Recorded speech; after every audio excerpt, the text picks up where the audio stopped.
Opportunity Social. I'm Richelle Wright. As always, I'm joined by Joanne Buford to host this chat today, and we are so excited to welcome Aminta Charles. I love your name. I had asked Joanne how to say it, but I love it. Of AXR Creative to have a live discussion with us today. So if you have questions that come up or any part of the discussion, feel free to pop them in the chat. We're happy to engage with you on it. But welcome, Aminta. Let's jump into it. Just tell us more about yourself, how you kind of got started with entrepreneurship, and essentially what led you to build AXR Creative. So I've always been into different fields. What really pushed me into entrepreneurship is my family. They were always very big on being financially sound, like owning your own things and making sure that I have something for myself to build off of. So that's always been one of my big just motivations, period. Getting into creative work and actually doing creativity as a profession was more my partner. Working with him in photography shoots and just seeing where I fit into the whole dynamic was really inspiring for me to actually do it professionally instead of just a hobby. Nice. So tell us more about AXR Creative. What exactly do you do? So I work with creative people, and right now I'm in the capacity of photographers, videographers, and some influencers. And what I do is kind of like fill in the blanks of their inspiration and creativity and make their ideas really pop.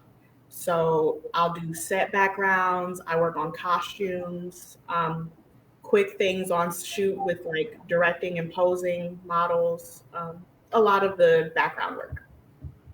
Cool. So I want to dissect this a little bit, do a little bit of a deeper dive, right? Mm-hmm. You mentioned something that really caught my attention right out the gate. And that was the fact that your family was already entrepreneurial, right? The culture was already there. So it's almost like it's in your DNA, right? Yeah. Because oftentimes, let's be real, when most individuals look to start up businesses, their family and friends are least likely to support them because most of them aren't entrepreneurs. So it can be difficult, right? How did being in that type of environment and being in a culture of entrepreneurship, how do you think that shaped you? What advantages do you think it's given you as opposed to other individuals who may not be fortunate to receive that type of support in the household? For one, I think with almost anything, when you have a background in it, I knew what to look for when it came my time to do it. So like there are a lot of intricacies of you can't just put out a product, you can't just do a service. You have to actually think about the whole context of it and who you're supporting and where you're getting that funding from. I love it. So basically, entrepreneurship is skilled trade. Mm-hmm. Yeah, so it's passed on to you. I like it. So you're doing this work with your partner, right? And of course, you have this entrepreneurial mindset. At what point did you decide, you know what, I'm going to do this? I'm going to start a business. Like, when did you fall in love with entrepreneurship? Can you remember the day or the week or kind of what was the sequence of events that made you say, you know what, I'm about to step out and make this happen?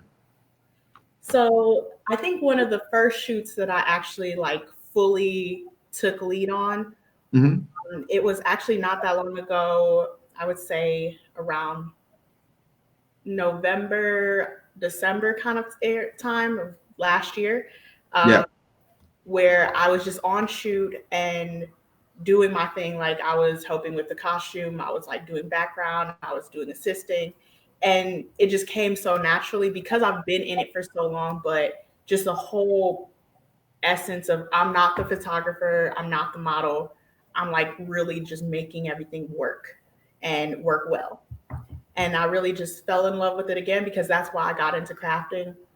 That's why I really do most of what I do. I like assisting and helping people in whatever way I can. Okay. So if I'm hearing you correctly, you like to be the one pulling the strings. You like to be the curator. You don't necessarily want to be in front of the camera. Definitely. I'm so glad we have you in front of the camera today. Yeah, I will if I have to, but I really, really like just making things better. I love it. giving that vision. So we were kind of talking off camera, if you will, before, and you said something else that really caught my attention, right? Because I find personally it's a mistake that we all make to one degree or the other. But you mentioned the importance of mentorship, how you have multiple mentors, people that you plug into. How important has that been in terms of your entrepreneur journey and helping you achieve your goals and ambitions? How's that worked out for you? It's one of my driving forces. Sometimes everyone needs somebody to push them along, or just somebody to encourage them or criticize them when they're kind of going a little off path. And my mentors, they've been amazing in that journey with me. Like when I need to tap in on like, does this look good? Or is this like what I'm trying to really show? Like, this is what I want, but is it what I'm showing? They're always there to support. And they're really just kind of like, they're the glue that holds me together when I'm holding everything else together. But everyone needs the support. I love it. I love it. So you may already be aware of one of the things that really attracted me to you when we initially started talking and engaging and learning about each other was this like unabashed, constant positivity and enthusiasm for what it is that you do, right? Because you have a lot of entrepreneurs right now who have their head in the sand. You know, it's a pandemic. They're looking at the news. They're looking at social media. Everything's constantly negative. And people have, you have folks who kind of thrown their head in the sand. To be real, it's happened, right? Yeah. And it's not to make light of the trauma and everything that's transpired, right? COVID's taken lives. You got 40 million people filing for unemployment. I mean, it's serious, right? The conditions on the ground aren't necessarily the most positive. Matter of fact, it's bleak in some respects. But nevertheless, you've kept this positive attitude. You've kept your foot on the pedal. You continue to build and do it with, like I said, that enthusiasm and that incredible smile. Where are you drawing strength from? Where are you drawing inspiration from? What do you think has contributed to the fact that you have done the exact opposite? I mean, you're out here getting it in, pivoting, and doing all the things you need to do. Really, it's all about the support system. Again, like my mentors, two to name a few. Donald from Stay Laced On, he's always posting and always in something. He's still working from home, but like he really inspires me that you don't have to let not being able to see people stop you from like making connections and networking. And another one of my mentors, Chuk, Christian, the innovator, he is amazing and he loves to be out. And even though he can't, like, pandemic, no one can really like be close with each other. He's all out and making sure he's getting sun, making sure he's getting air.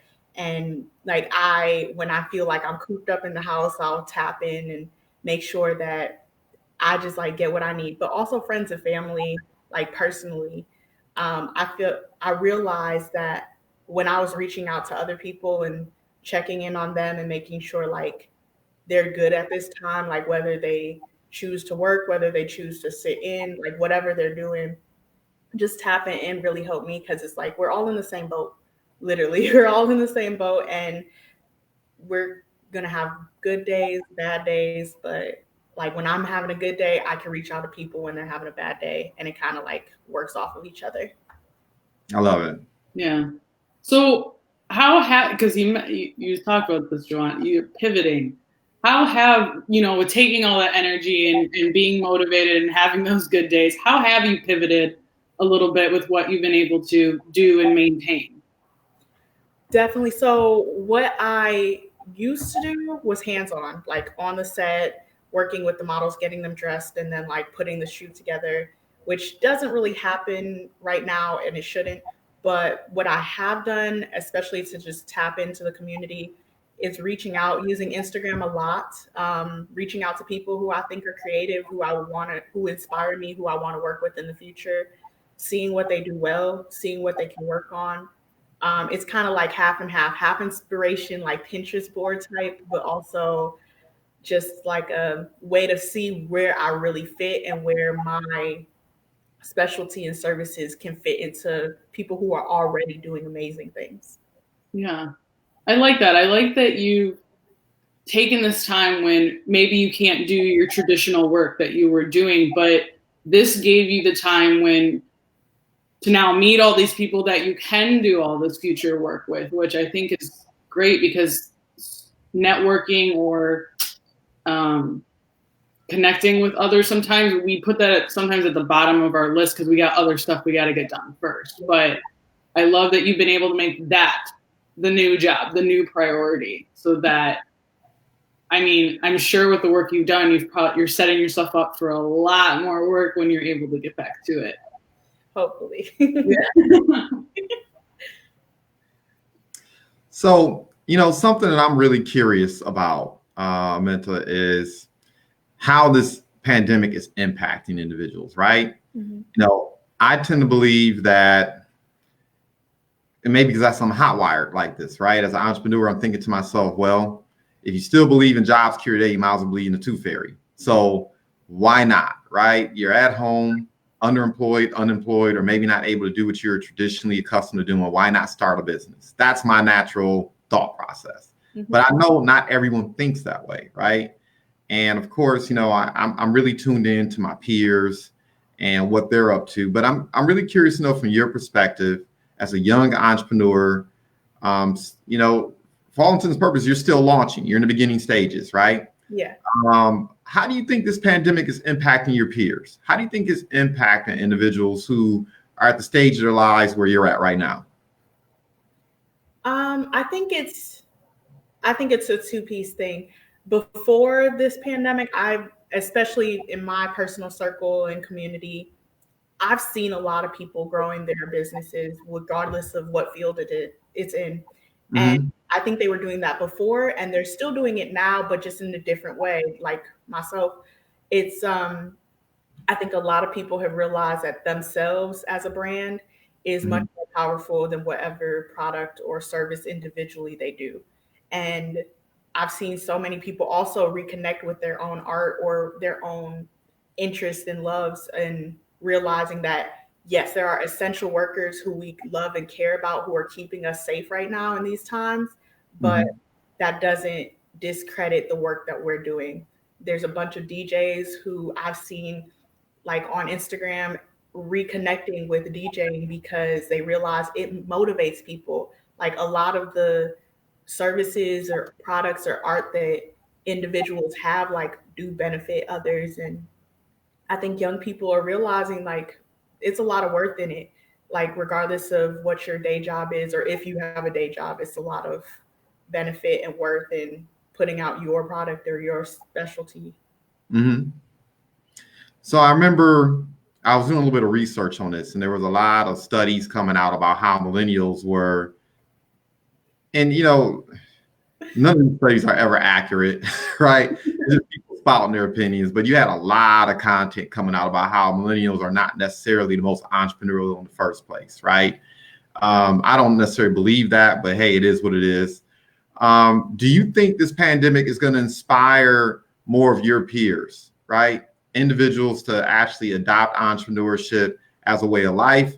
Or do you think it's going to inspire more people to do the exact opposite, right? To clean even harder and to pursue a quote unquote job with even more verve than they did before? I mean, how do you think these conditions are really going to impact people at the end of the day?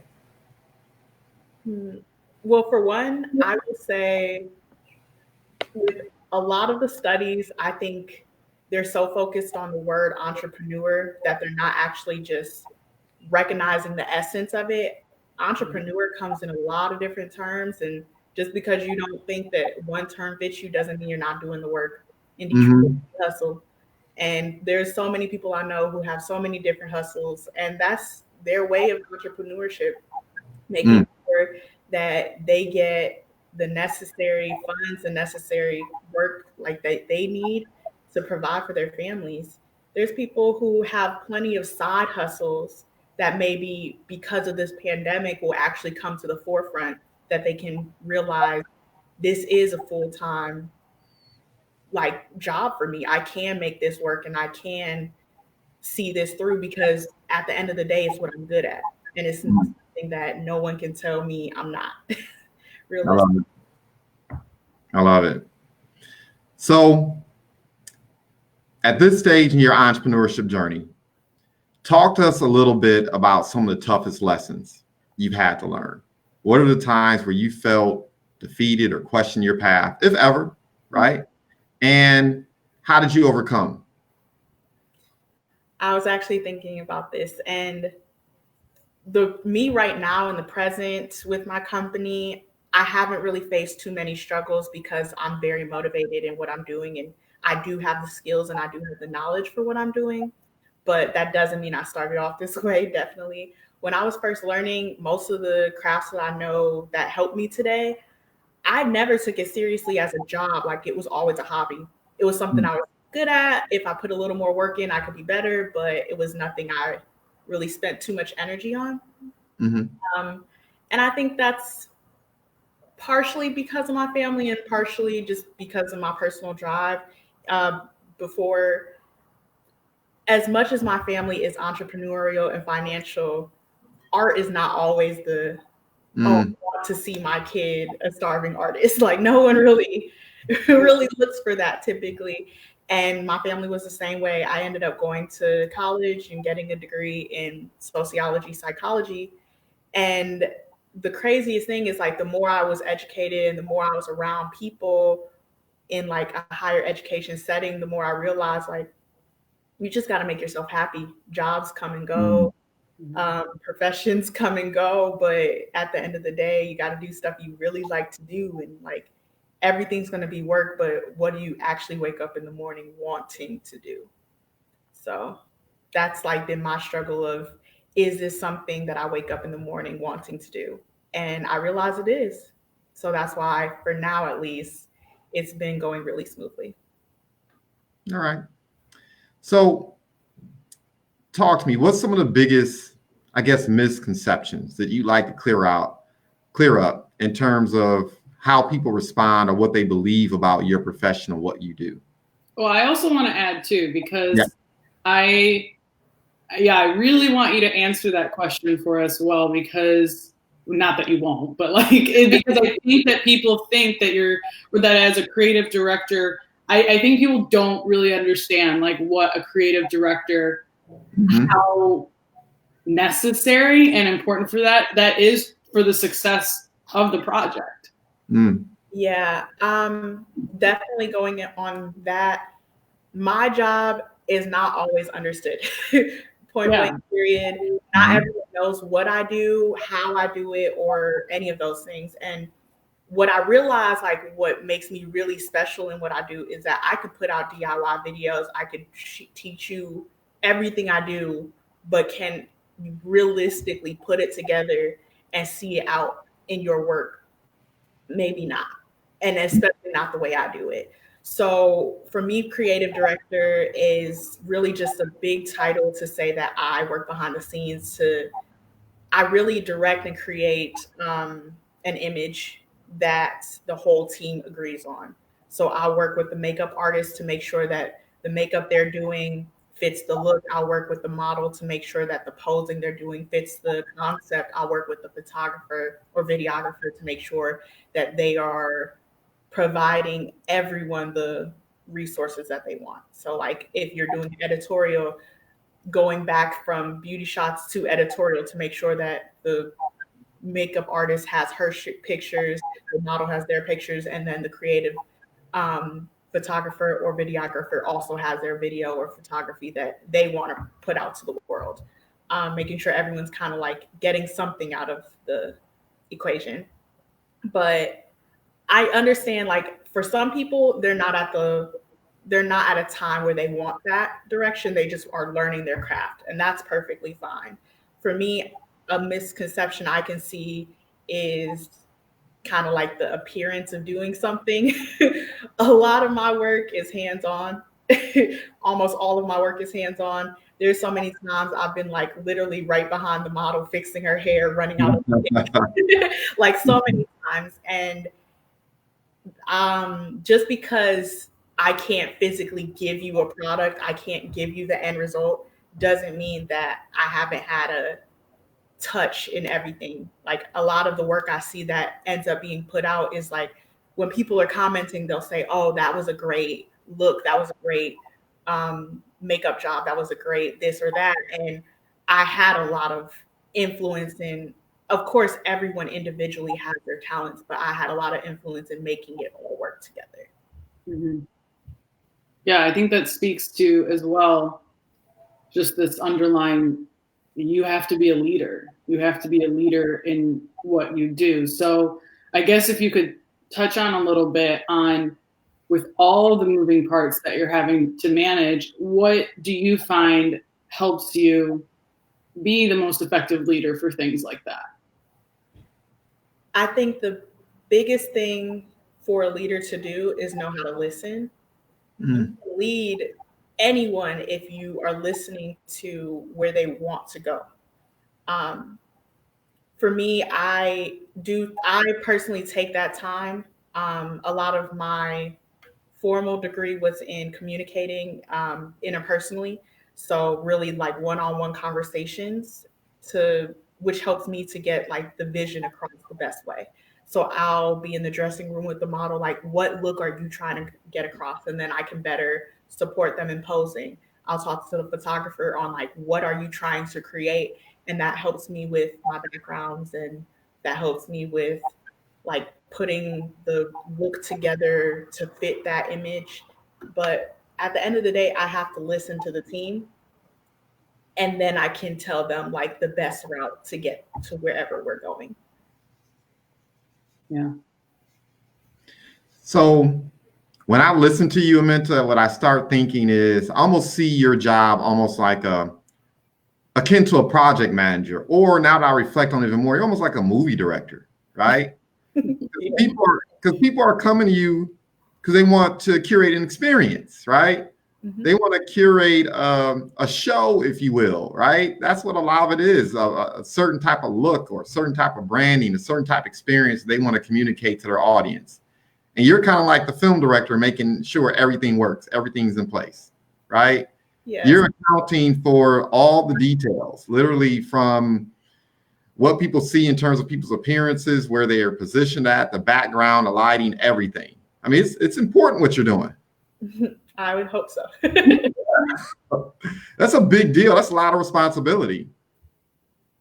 It is. I personally, I love organizing to a fault. So it definitely calms me to like make sure I'm thinking about all those pieces. So it helps in my personal life and also professional life. Mm-hmm. But one of the biggest influences for my like just professional background, I put together events and I've done kind of like event planning and decorating and things like that. And that, like the skills in event planning and decorating a space has definitely been one of the most valuable skills in this job.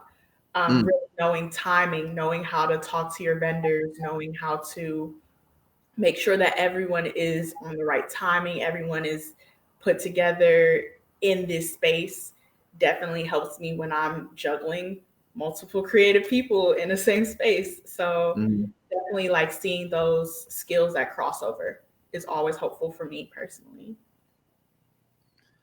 So, within the entrepreneurial ecosystem, we inevitably have those individuals who may even be listening to this and get inspired, right?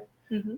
But we have a lot of folks who are out here and they'll read one book, they'll watch one YouTube video, and now they're entrepreneuring, right? They're coaching. Done. So that's it. Okay. Right. And so oftentimes it makes it difficult to distinguish yourself, right? Mm-hmm. I tell people all the time, I feel like 50% of my day is spent fixing $5 haircuts, right? There are many days where I feel like I'm literally just fixing $5 haircuts, right? So what should individuals be checking for? What should they be looking for when they're trying to make a decision and discern, okay, is this person, do they have the skills, the chops to help me with this project? How do you separate yourself? I really think that my work and my like experience with people speaks volumes, for me at least. Mm-hmm. I make sure that I take the time to connect with my team on whatever project I'm doing, and I try to keep up my relationships with those people at least to make sure that they were happy at the end. Like I said, I can make a DIY video. There's a bunch of YouTube videos on how to make things, but you can't do it the way I do because you don't have the relationships that I do. So. Okay. All right. So for those individuals who are listening to this and they're saying, you know what, I want to connect with her, right? I want to be on the team. I want to get involved in some of the projects the mentor's involved in. She's the real deal, right? What are some of the attributes, talents? What are you looking for in prospective partners or individuals that you're going to work with on a given project? This is always evolving as I grow, but right now, I think the best people that I like to work with personally are people who already have visions or projects in action that they kind of put on the back burner. Like for me, this is the perfect time to help you create your vision that you kind of forgot about for a while and don't really know, or you forgot because there was like one piece missing or one little thing that just didn't seem right about it, and then you kind of never got back to it. That's where I feel like I come in the most helpful, where I can see what you already have and tailor it and make it that piece that you always wanted it to be. Okay. I love that because it's like your job allows creative people to stay in their creative genius, and you can just, you allow them to, because there's so many other pieces that go into putting out art or putting out, just getting it done, right? And as artists, a lot of time, or creatives, we just want to do that creative part. And your genius allows them to be able to hone into that and not have to worry as much about how it all came together. So it's cool. Thank you. Yeah, like I said, I've done so many like different hobbies creatively, like crafting and photography and all these things. So I have a perspective at least of what goes into it, but I always love just the background part of it. So for me, it inspires me to do the background and show a vision, but also like I do recognize that it helps people who really just want to click and shoot or really just want to show up to a set and pose. Like that's where I come in. I love it. I love it. I mean, I know from conversing with individuals, there's a lot of misconceptions out there about creatives, right? And the type of work that you do and whether or not it's really valuable. But I think one of the greatest things I'm taking from this exchange right now, I mean, is you're a job creator. You're out there literally creating opportunities for other individuals, and that is invaluable, right? You're making sure that these artists find work and that individuals who are connected with these projects find work. I mean, you're making an invaluable contribution to the community, Aminta. And I just, as I was listening to you, that's what I was thinking. And I wanted to share that. I think that's one of the biggest misconceptions people have about the work and the space that you work in. And you are like just crushing it. You're hitting that right. You're hitting the nail right on the head. I love it. Thank you. Yes. Yes. So what kind of work do you enjoy doing most? What are the projects that really get you the most excited, right? What industries or markets do you feel like, when I get this type of job, this is my ideal client, I can get up for this? I love when I really get the full freedom to just go all out on a project. So like the bigger the set, the more intricate the idea, that's what I really thrive off of. I love like really putting in all my like focus on creating something unique and never before seen.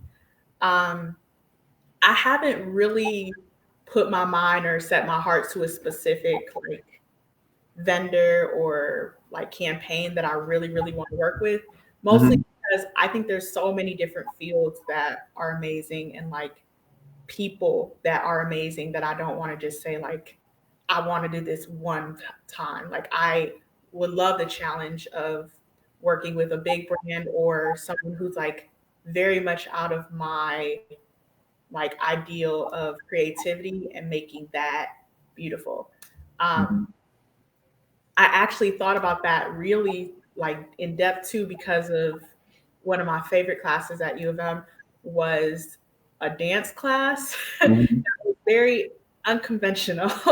It was actually about improv, and the whole concept was improv. So it brought together dancers, musicians, and whoever else wanted to take it to learn the art of adaptability, essentially, in whatever form that you're doing. And seeing like all the crazy things we did as assignments, like I went ice skating on a lake that was like it was like insurged with sound. So every time we skated, there was like music playing. And Oh I my God. really like the challenge of like making things work. So I would love to work like with something like that again, or something That's so cool. just out of the box. I love it. So, man, so many different directions we can go with that. I love it. That's fascinating. Okay. So, I guess one of the things that I'm thinking about as I'm listening to you is where do you draw inspiration in terms of your peers, right? Are there other professionals or other even companies that you look at and you're like, you know what? Um, you're taking direction or you're getting good ideals.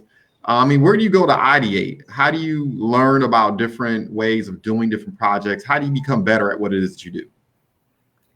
I feel like me just scrolling Instagram and like intentionally scrolling Instagram has helped me so much, because I really get to kind of fall into a good rabbit hole of creative like posts and creative people, recognizing like unique new models, unique new brands, things like that.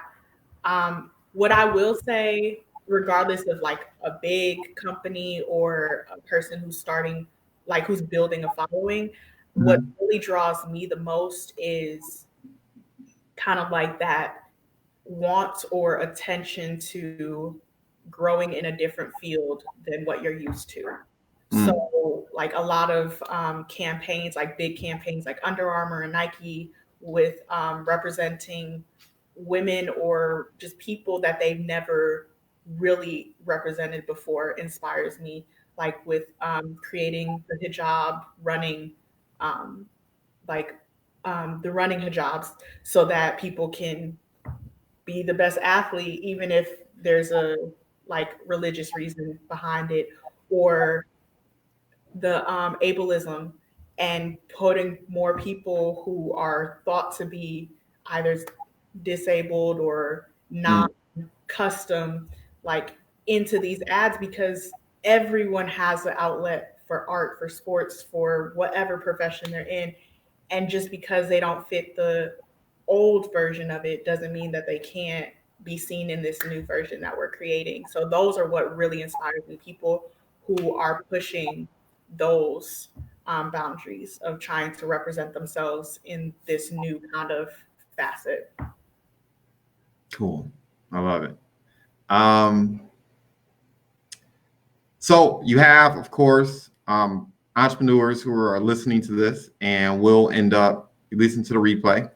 And one of the questions that we always pose is, what lesson would you like to impart, right?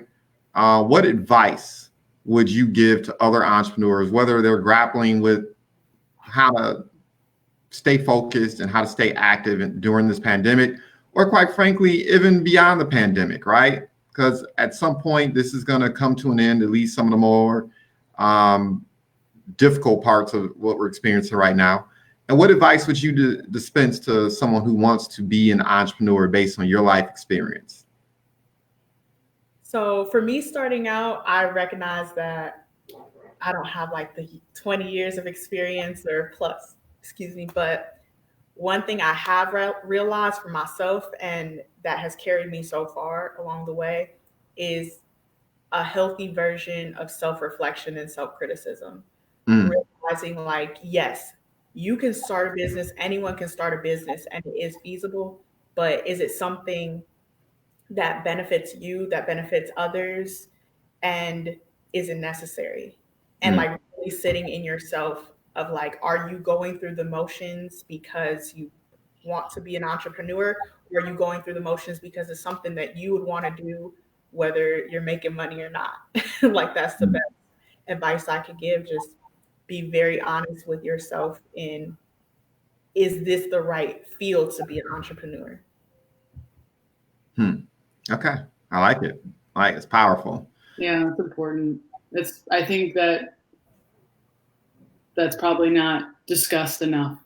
That self-reflection of, yeah, I think there's so many things, right, that we could do and build businesses around, and I think that's an important thing that you said there of, would you do this even if you didn't make money? And how valuable that question really is to ask yourself. Mm-hmm. Yeah. It takes.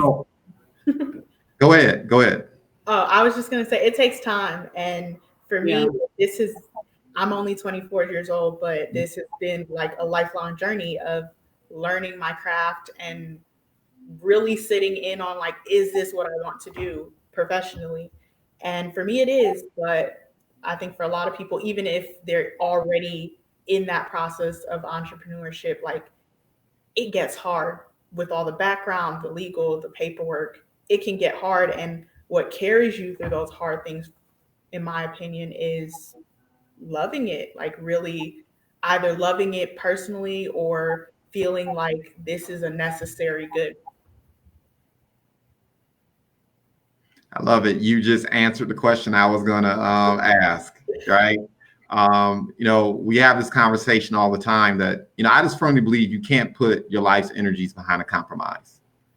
And if you don't really believe in what you're doing, entrepreneurship is not a cakewalk. I mean, like you said before, if you don't have certain resources around you, if you don't have people who have your back, who want to see you win, when you get kicked in the teeth, it's difficult to keep moving, right?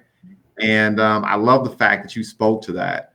As I'm listening to you, I'm thinking about these business owners or entrepreneurs that I know now. I'll be transparent. Let me stop trying to be cute about it or coquettish. I mean, these folks out here are just hustling, right? The biggest thing that's driving me insane right now is all these people who want to start face mask businesses. I'm like, are you kidding me? It's like, come on,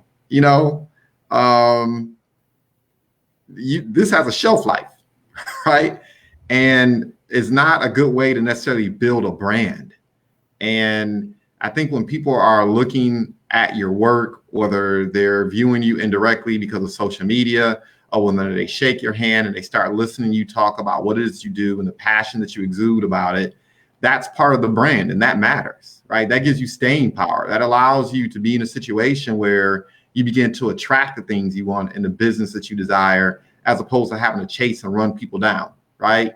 It takes you out of sales and puts you in a position where you're just educating and you're really just letting your light shine and living your best life, and people, they gravitate toward it. You create resonance with folks. So I love the fact that you've talked about that a couple of times throughout this entire interview.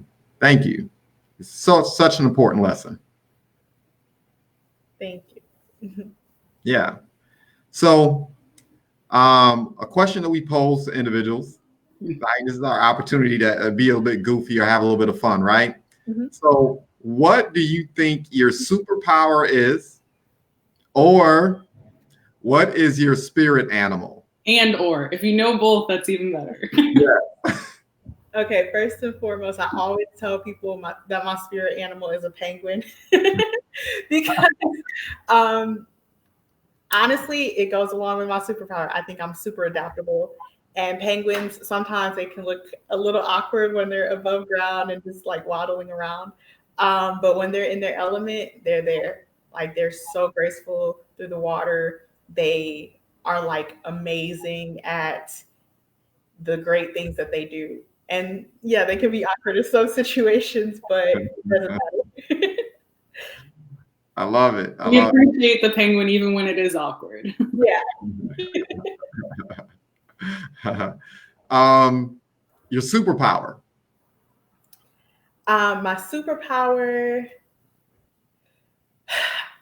something that I've like kind of come to terms with, especially nowadays, is I really feel like my superpower is being a shoulder realistically. Like I definitely have found that a lot of people, because of who I am, like really gravitate towards me and just like really sitting in and like being a understanding person to talk to. I think that's like the best superpower I could ever have. Yeah, being a good listener is absolutely a superpower. Yes, indeed. Yes, indeed.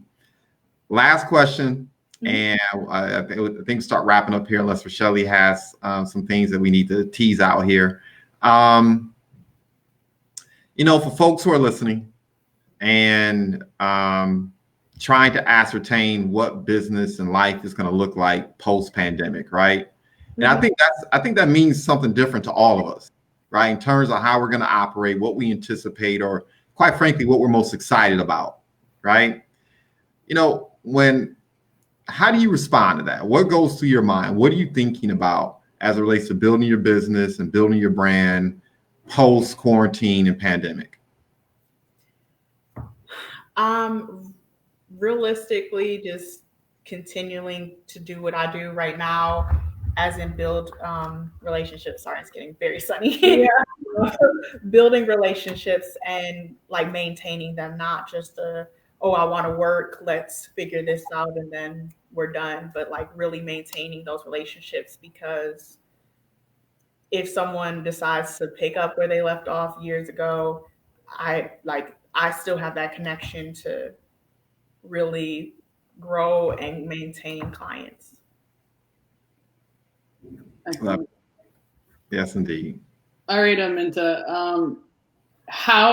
What's the easiest way for people to get in touch with you? If they've got this project, they know that you're the one to do it, or just to talk with you more about it, because having creative outlet brains to continue discussing with is always good. Yeah. So right now, my two main platforms are Instagram, where my handle is at axr.creative, and then my LinkedIn, which I know not many people use, but I still use it. My LinkedIn is just my name, Aminta Valmon, V as in Victor, ALMON -Charles. And my email is the same as my Instagram handle, axr.creative@gmail. I do read emails and I do read messages, so you can feel free to send me a book if you want. Excellent. Well, thank you so much for joining us. This was lovely. It's always fun to talk creativity, with entrepreneurship. I think every aspect of entrepreneurship is going to have creative elements of it, but this was a good way to start a Wednesday, having discussion about art and that stuff. So we appreciate you for being here. Anyone who's watching, if you joined halfway through or you're catching it now at the end, do not worry. As soon as we're done, you can watch it whenever you want, 10 times, share it with your friends. If you have questions for Aminta, pop them here. We'll make sure she gets them. Reach out to her. Otherwise, we will see you guys next week talking about something else. Thank you again. All right.